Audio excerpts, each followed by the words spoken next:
কাতলা মাছের মাথার ঝাল হয়ে গেছে। কাতলা মাছের মাথার ঝাল। কাতলা মাছের মাথায় নুন দিয়ে দেবো, মুড়োতে নুন দিয়ে দেবো, কাতলা মাছের মুড়ো।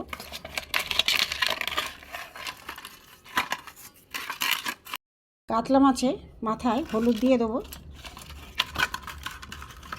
একটু ভালো করে হলুদগুলো মাখিয়ে নেবো। কাতলা মাছগুলো ভেজে নেবো। প্রথমে কাতলা মাছের মাথা ভেজে নেবো।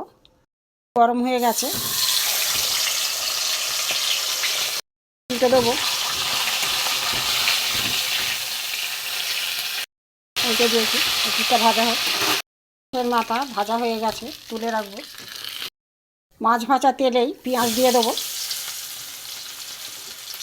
টমেটো কুচি দিয়ে দেবো, টমেটো কুচি দিয়ে দেবো, আদা রসুন পেস্ট করে দিয়ে দিলাম। নুন দেবো স্বাদ মতো হলুদ। নুন আর হলুদ দিয়ে ভালো করে কষিয়ে নেবো। পেঁয়াজ আর টমেটো নরম হয়ে যাবে। কেটে রাখা আলু দিয়ে দেবো। লঙ্কার গুঁড়ো, জিরের গুঁড়ো। কষানো হয়ে গেছে, জল দিয়ে দেবো। আলু সেদ্ধ হয়ে গেছে, ভেজে রাখা মাথাগুলো আমি দিয়ে দেবো, মাছের মুড়োগুলো দিয়ে দেবো।